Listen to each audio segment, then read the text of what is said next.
Hello friends, I am Dr. Deepak Garg. I am an orthopedic surgeon and today we will talk about anterior approach to radius. This is also called as Henry's approach and we can use this approach for open reduction internal fixation of radial fractures. We can use it for radial osteotomy. We can use it for taking a biopsy or treatment of bone tumors. We can use it for excision of sequestra in chronic osteomyelitis.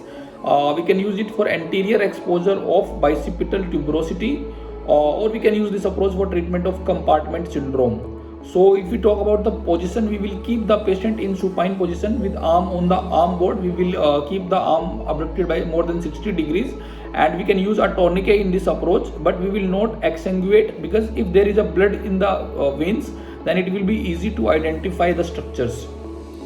So once we give the position, after the painting draping, we will mark the surgical landmarks. We will mark the biceps tendon. We will mark the brachioradialis, which is a medial part of Henry's head.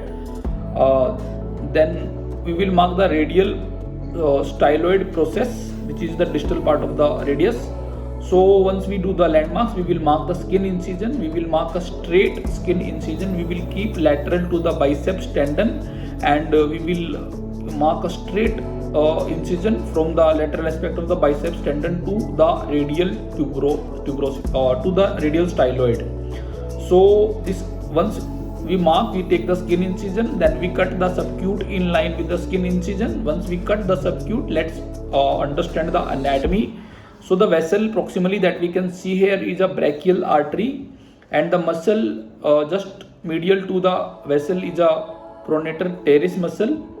This is a flexor carpi radialis muscle, and on the lateral side this bulk of the muscle is a brachioradialis muscle. And distally, if we look at the three tendons, these are the tendons of flexor carpi radialis, palmaris longus and flexor carpi ulnaris muscles.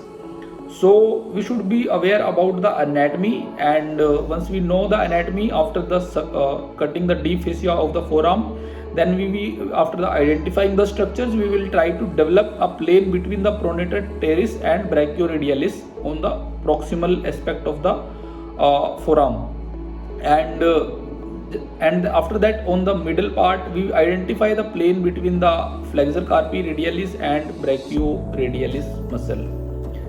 So we will trace the plane from between the brachioradialis and pronator teres proximally, and brachioradialis and FCR in the middle and the distal part. So once we identify, we try to develop this plane, and sometimes we can be confused about the plane. We can confuse the plane between the brachioradialis and extensor carpi radialis. So to identify and to be sure about the plane, the sensory branch of the radial nerve, it runs just under the brachioradialis muscle, and we should be able to identify the radial nerve. So once we expose or retract the brachioradialis, so there are the muscles in the deep part of the forearm attached to the anterior aspect of the radius. Just let's look at the anatomy. This muscle is a flexor digitorum superficialis, lying distal to the pronator teres muscle, attached to the anterior part of the radius, and this is a flexor pollicis longus muscle on the distal aspect, and the distal most part on the anterior aspect of the radius is a pronator quadratus muscle. So now we already know this is a superficial branch of the radial nerve which will lie under the brachioradialis muscle, and the vessel on the coming from the medial side is a radial artery. So we should be able to identify these structures during taking this approach. So now we should know that the many branches from the radial artery, also called as recurrent radial artery, will go to the brachioradialis muscle, and when we will separate the brachioradialis muscle and we will try to retract the brachioradialis on the lateral aspect, we will have to identify and ligate the branches. Otherwise, these can be the most common cause of post-operative hematoma. So we should identify and ligate the branches, then we should separate the brachioradialis muscle on the lateral aspect.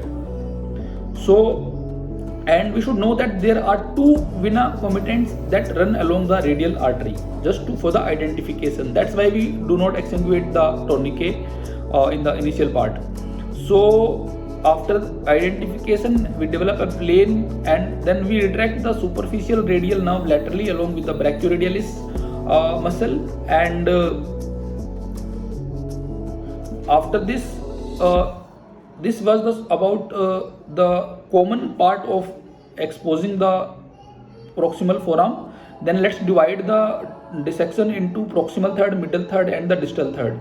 Now let's look at the proximal 1/3 exposure of the radius. For the proximal 1/3 exposure, we will just stay lateral to the biceps tendon. We can see here that this is the biceps tendon and the vessels are coming from the medial to lateral. If we look at the proximal most aspect of the radius, we can see the vessels are lying just medial to the biceps tendon. So we will try to stay lateral to the biceps tendon so that we will not be injuring the vessels. And we can see that the vessels are lying superficially on the forearm. So we will identify superficially and we will retract the muscle so that when we will go deep, it will be safer to go the deep and on the lateral aspect of the biceps muscle. So after that we separate the radial vessels and we retract the radial vessels on the medial side. So by now we have separated the vessels and retracted the radial vessel on the medial side, superficial radial nerve along with the brachioradialis on the lateral side. So after this we have a exposure, deep exposure, and we expose the supinator muscle. So now we identify the supinator muscle which is attached to the proximal part of the anterior radius. So once we identify the supinator, then we should know about the posterior interosseous nerve. So posterior interosseous nerve passes through the posterior compartment of the forearm. It passes through the supinator and goes to the posterior compartment of the forearm. So let's look in detail. If this is a radial nerve and this is a superficial radial nerve which is a branch of the radial nerve, and then if we look at the posterior interosseous nerve which is a branch passing through the supinator going into the posterior compartment of the forearm. So we can see that this is passing behind the humeral head of the supinator and then coming out of the supinator muscle and going into the posterior compartment. So once we understand this anatomy, then we should know if we fully supinate the forearm, then this will displace the nerve posteriorly and laterally. So while taking this approach on the proximal aspect of the forearm, we will have to keep the forearm in supination so that there will be less chances of injury to the posterior interosseous nerve. So then we will after this we will identify the supinator muscle. We will keep the forearm in supine position to avoid injury to posterior interosseous nerve. Then we will incise the supinator muscle along the line of its broad insertion over the anterior aspect of the radius. Then we continue the subperiosteal dissection and strip the muscle off the bone. And after that we will laterally retract the muscle. So if we will retract the muscle laterally, this will lift the posterior interosseous nerve will be off the field and there will be less chances of injury to the nerve. So we will just go at the insertion, go subperiosteal and then retract on the lateral side the supinator muscle.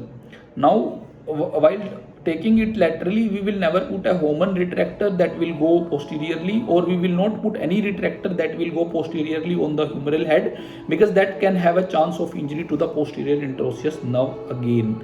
And if by chance we injure the posterior interosseous nerve, even if it is a neuropraxia, it is very slow to heal. It may take up to maybe 3-4 months for healing. So this was once we do this retraction, this was a exposure to the proximal radius muscle.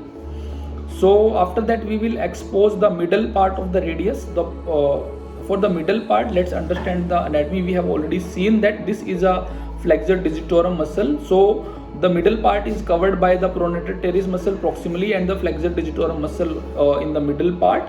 So for the middle exposure of the middle part, we will pronate the forearm. Here we will pronate so that we will be able to expose the insertion of the pronator teres muscle on the radius. So once we identify the insertion, then we detach the insertion of the pronator teres from the bone and strip of the muscle on medial side, and this will lead to the exposure of the middle 1/3 of the radius. Now if we look at the distal 1/3 of the radius, we now already know the anatomy, that it is covered by the flexor pollicis longus muscle and the pronator quadratus muscle. So we will partially supinate the forearm, and then we will incise the periosteum on the lateral aspect of the radius. We will stay lateral to the pronator quadratus and the flexor pollicis longus, and once we do that, we will retract the muscle on the medial sides, and this will expose the distal part of the radius.